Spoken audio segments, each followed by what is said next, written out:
Hello, so Forex tayo, Forex. So meron tayong trade setup dito kay Euro GPB, no? So, yan yung position natin guys. So live account to. Live account. Ayan. So yung isa natin ay demo, pero ito live to. Ayan, $50. So, inopen natin si sell kasi nag-pullback siya doon sa area natin. So, pwedeng puntahan niya itong ito guys. Laki ng ano niyan. Ang laki ng pwede niyang puntahan yan. Fib retracement. Ito. Ang ganda.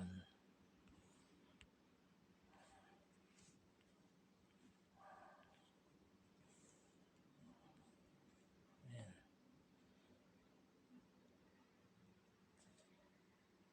Baba na. Ayan. Kahit dito lang natin tsambahan. Ayan. Isang yan. Kung medyo saswertihin dito, palitan natin ang kulay ito. Ayan. Ayan guys. So hindi pa naliliquidate yun.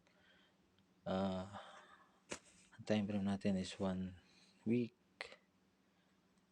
Pero pag pumunta tayo ng D1, ayan, nagkaroon siya na ng rejection doon. No. So yung rejection naman na yan, pag sinukat mo yung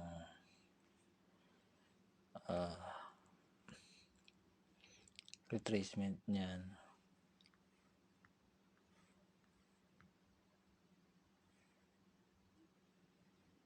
ito, pag sinukat mo yung retracement naman yan,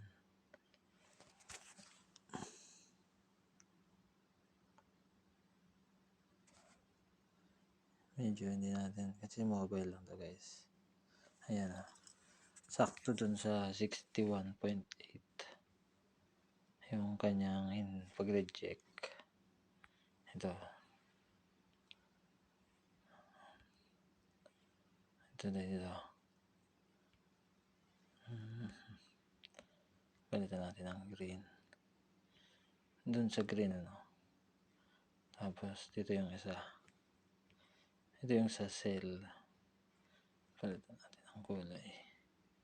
Palitan natin ang orange. Ayan. Ayan. So, saktong-sakto yung natin yan.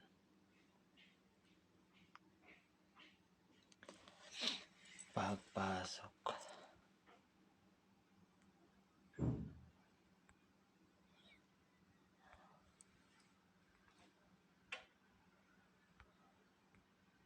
So, naka-recover yung account natin using Solana kahapon. Nakaano tayo kay Solana kahapon guys. Nakabawi tayo. Pero pumalo na to ng 9. So, sana tayo. 55.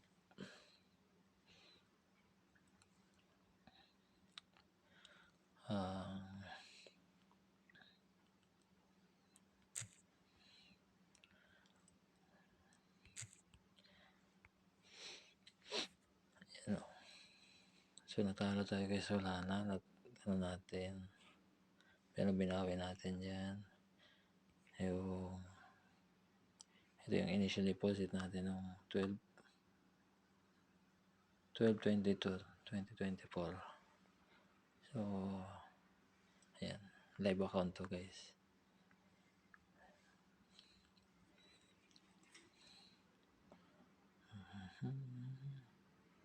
Tumataas siya. Pero hindi na yan magana.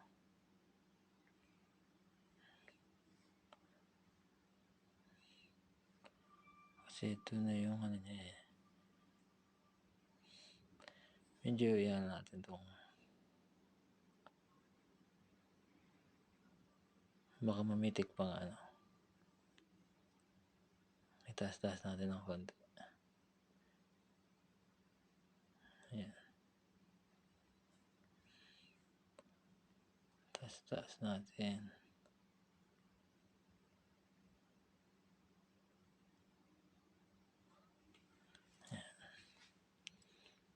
Pero masyadong malalim yung TV natin eh. Pero pwede niya yung puntahan. Abangan lang natin guys.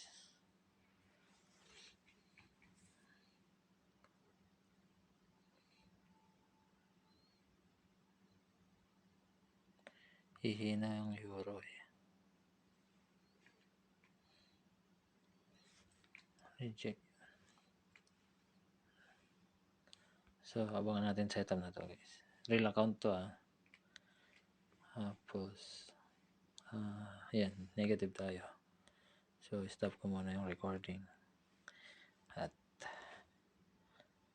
abangan natin ang resulta nito bukas. Yan lang.